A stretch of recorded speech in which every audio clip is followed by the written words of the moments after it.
आजमगढ़ का रुख कर लेते हैं। खुर्रम नौमानी वहां से जुड़े हुए हैं। खुर्रम, वहां की क्या हालत है, किस तरीके से मुकाबला आप देख पा रहे हैं? और सबसे पहले तो वोटिंग की प्रक्रिया 8 बजे से शुरू हो जाएगी, उससे पहले की जो हलचल है वो किस तरीके से आप देख रहे हैं वहां पर? खुर्रम,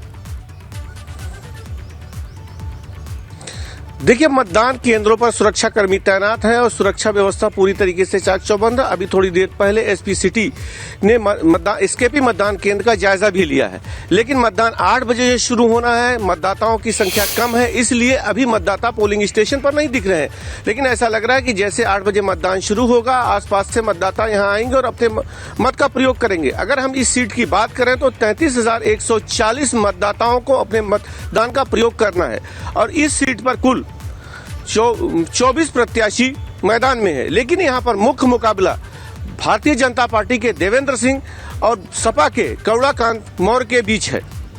जी ठीक है। मौसम कैसे है वहां पर, खुर्रम? ये जूस और आइसक्रीम शॉप चलाते हैं और हर महीने 3 लाख तक कमाते हैं। आपको शुरू करना है, इनसे सीखना है तो फ्रीडम ऐप को अभी डाउनलोड कीजिए।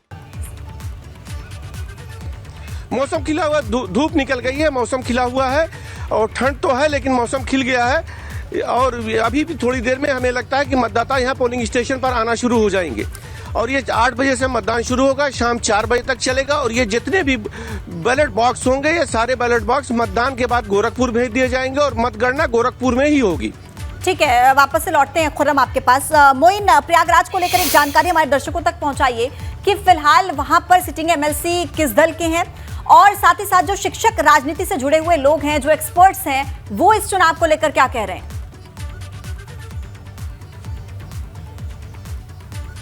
देखिए, बिल्कुल अगर हम बात करें उत्तर प्रदेश की, तो उत्तर प्रदेश में जो प्रयागराज है, प्रयागराज को शिक्षा का बड़ा केंद्र कहा जाता है। यही वजह है कि अगर इलाहाबाद, झांसी हम शिक्षक एमएलसी सीट की बात करें तो पूरे 10 जिलों में कुल 33,000 वोटर हैं, लेकिन इनमें से आधे वोटर जो है वो अकेले प्रयागराज में हैं। यानी 33,000 में से 16,000 से ज्यादा वोटर, 16,500 वोटर करीब जो है वो प्रयागराज में हैं। तो प्रयागराज शिक्षा का बड़ा केंद्र है और यहाँ पर जो है वो सियासत का भी बड़ा केंद्र माना जाता रहा है। तो ऐसे में जो प्रयागराज की भूमिका होगी वो बेहद महत्वपूर्ण होने जा रही है। तो साफ तौर पर कहा जा सकता है कि जो भी प्रत्याशी प्रयागराज में लीड ले लेगा, उसके जीतने की संभावना ज्यादा हो जाएगी। और जैसा हमने पहले बताया कि आज खुले मौसम के बीच 10 उम्मीदवार मैदान में हैं, लेकिन मुकाबला त्रिकोणीय होने की उम्मीद है। समाजवादी पार्टी के एसपी सिंह पटेल, भारतीय जनता पार्टी के बाबूलाल तिवारी और लगातार 3 बार से विधायक चुने जा रहे निवर्तमान जो एमएलसी सुरेश त्रिपाठी हैं, उनके बीच मुकाबला होने की उम्मीद है। हालांकि जो बाकी उम्मीदवार हैं, उन्हें भी कम करके नहीं आंका जा सकता। वो भी पूरी मजबूती, पूरी दमखम के साथ चुनाव मैदान में है, वो भी अपनी जीत के दावे कर रहे हैं और हर किसी को, जो शिक्षकों का अलग अलग संगठन है, उस संगठन से समर्थन मिला हुआ है। एक बात तो और आपसे जरूर पूछना चाहेंगे मुद्दे को लेकर कि जो ओपीएस का मुद्दा है, पुरानी पेंशन को लेकर, ओल्ड पेंशन स्कीम को लेकर, वो हमने देखा कि इस बार के चुनाव में बहुत जोरों से उठा और जो भी लोग थे वहां के वोटर्स, वो ये कह रहे हैं कि जो भी पुरानी पेंशन बहाल करेगा हम उसको वोट देंगे। क्या लग रहा है कि वहां के जो मतदाता उनके जहन में कितना ये बात प्रभाव करेगी?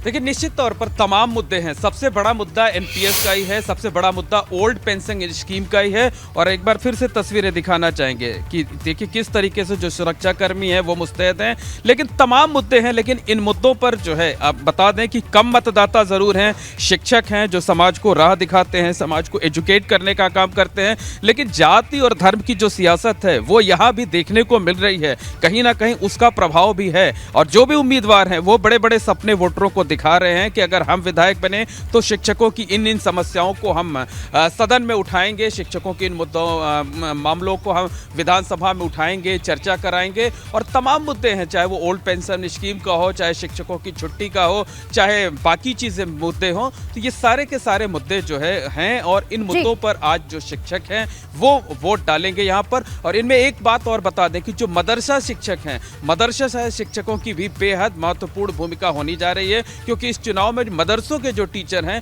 वो भी मतदान करेंगे। जी मदरसा बोर्ड के जो चेयरमैन, लेकिन सबसे प्रबल जो आप बता रहे हैं वो धर्म जाति को लेकर ही वो हल्ला हो रहा है, इसी का बोलबाला है। और वोटिंग की जब प्रक्रिया आगे बढ़ेगी और नतीजे जब सामने आएंगे तो उसमें भी ये असर दिखाई देगा। शुक्रिया आपका मोइन, आपका भी, और खुर्रम नौमानी आपका भी पूरी जानकारी तफसील से देने के लिए शुक्रिया।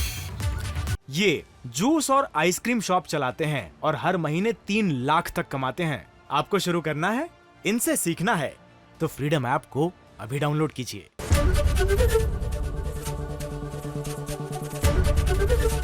एबीपी गंगा, खबर आपकी, जुबान आपकी।